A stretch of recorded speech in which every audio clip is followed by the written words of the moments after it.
Banco Central Brasileiro e o Federal Reserve iniciam suas respectivas reuniões de política monetária nesta terça-feira. A reunião do Copom, o Comitê de Política Monetária do Banco Central, começou agora há pouco, às 2h10 da tarde.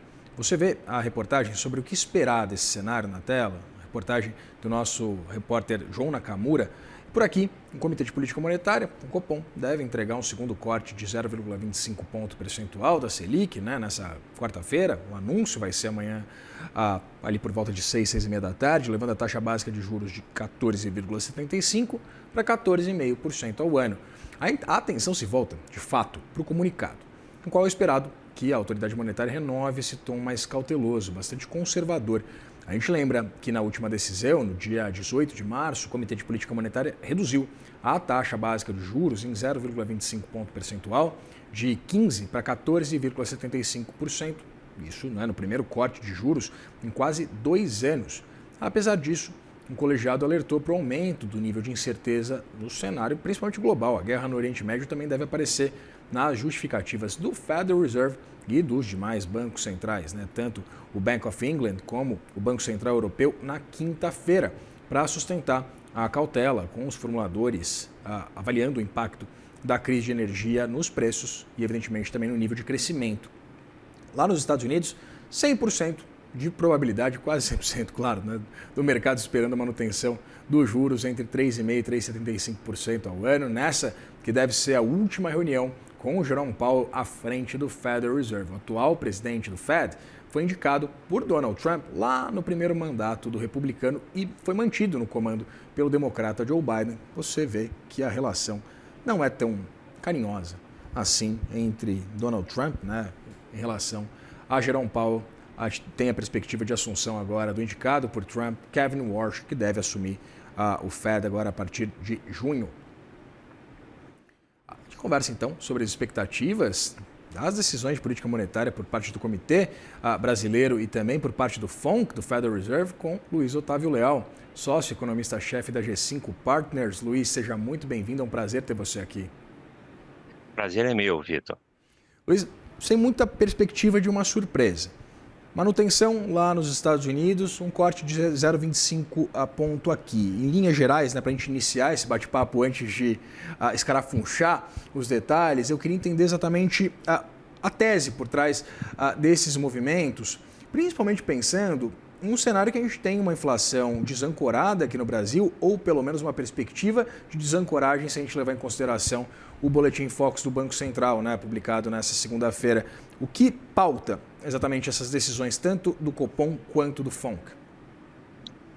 Bom, Vitor, vamos começar pelo mais fácil, tá? Eu acho que lá nos Estados Unidos, você já tinha uma expectativa de manutenção dos juros durante boa parte do primeiro semestre, tá? A gente tem que lembrar que no final do ano passado você teve uma sequência de 3 cortes de juros, tá? Lá nos Estados Unidos. Então, já se esperava um período de observação dos efeitos desses cortes do final do ano passado sobre a inflação no início desse ano.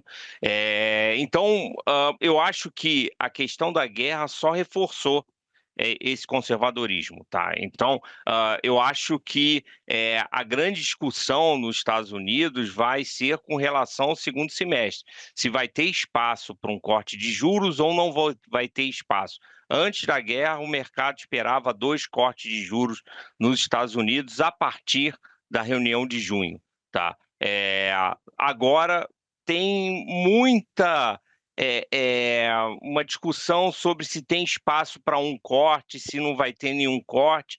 Só que a gente tem que lembrar, como você bem lembrou, tá, que essa é a última reunião do Jay Powell, e a gente vai ter um novo presidente do Fed que vai trazer, ele já falou na sua sabatina lá no Senado americano, que tem muitas mudanças a fazer na estrutura do Fed. E aí a gente vai ver dali para frente, tá? Então eu acho que no caso do Banco Central Americano, no Banco Central Americano é a continuação de um processo que já era esperado. Eu acho que aqui no Brasil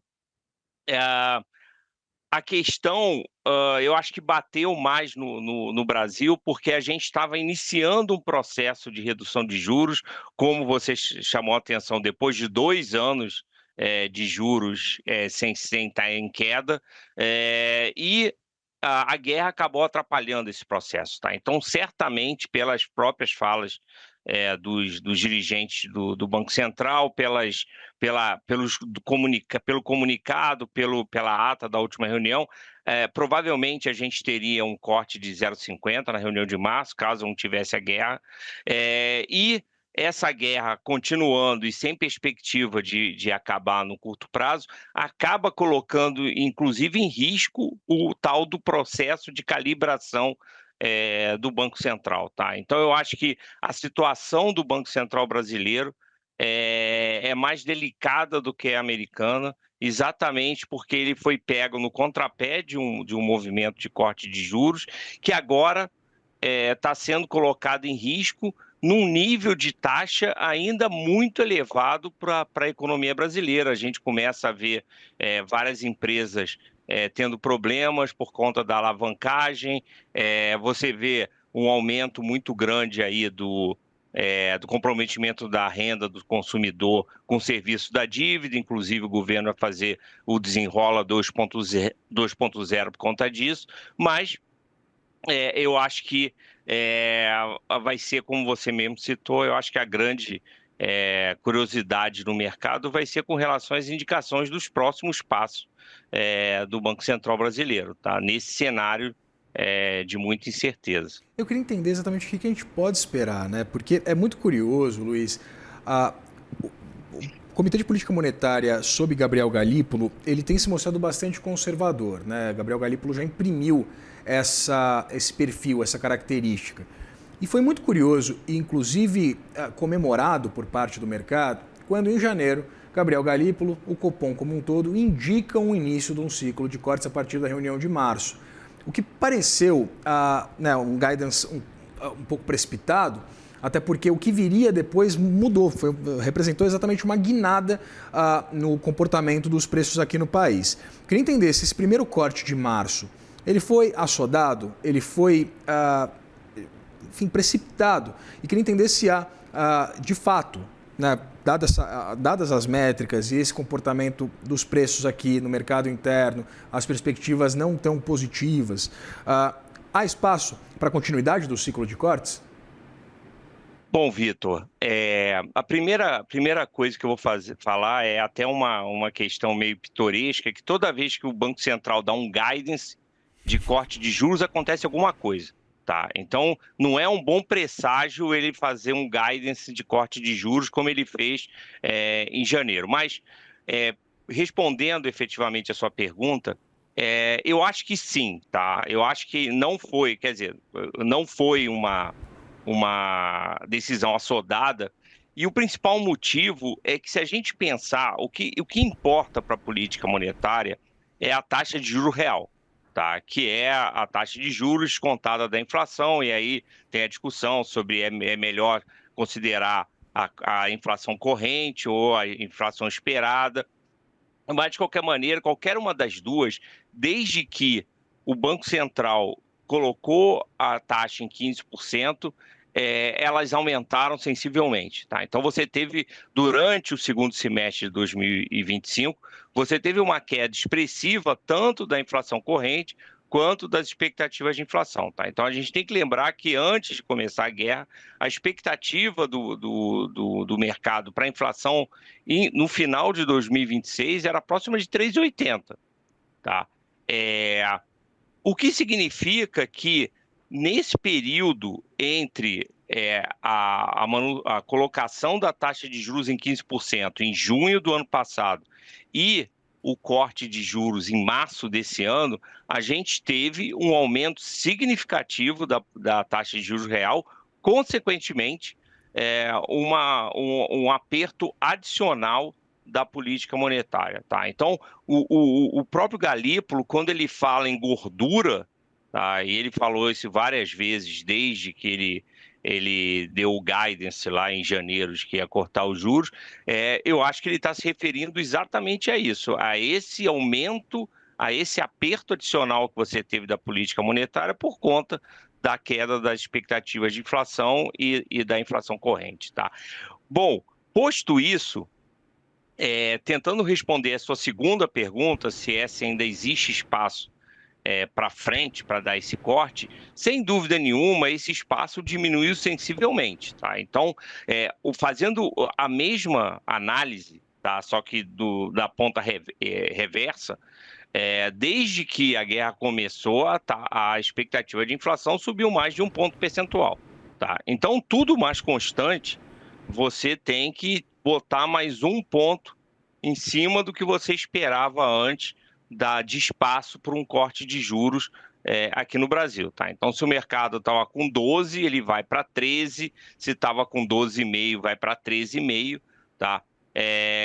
Então, sim, eu acho que ainda tem espaço, tá? Mas vai depender muito de várias variáveis, tá? Então, vai depender muito da política monetária nos Estados Unidos, tá? Não que, como o próprio Banco Central, não existe uma relação mecânica entre a política monetária americana e a política monetária brasileira, mas ela tem influência, sim, via câmbio, tá? Então, quanto mais você tiver corte de juros nos Estados Unidos, provavelmente o real vai apreciar mais ainda, e isso ajuda a inflação aqui no Brasil. Vai depender de quanto tempo vai demorar ainda essa guerra, tá? E também vai depender de questões climáticas, tá? Então, a gente está entrando agora no segundo semestre num processo de El Niño. Isso pode ter impactos relevantes não só na questão do preço dos alimentos, como também na questão hídrica relativa a reservatório e bandeira tarifária, tá? Então, eu acho que são muitas variáveis. Eu acho que a tendência do Banco Central é não se comprometer de forma preemptória com nenhuma trajetória pré-determinada, tá? Então, eu acho que ele não vai, nessa reunião, fechar as portas para um corte de juros na reunião de junho, tá? Mas eu acho que ele vai aumentar, vai botar mais uma camada de austeridade no comunicado. Então, eu acho que ele vai reforçar a questão da serenidade, tá, que ele vinha colocando nos últimos documentos dele. Patamar restritivo por período prolongado, bastante prolongado. Conversei com o Luiz Leal, sócio economista-chefe da G5 Partners. Muito obrigado pela disponibilidade de conversar com a gente. O prazer foi todo meu, Vitor. Um abraço. Até mais.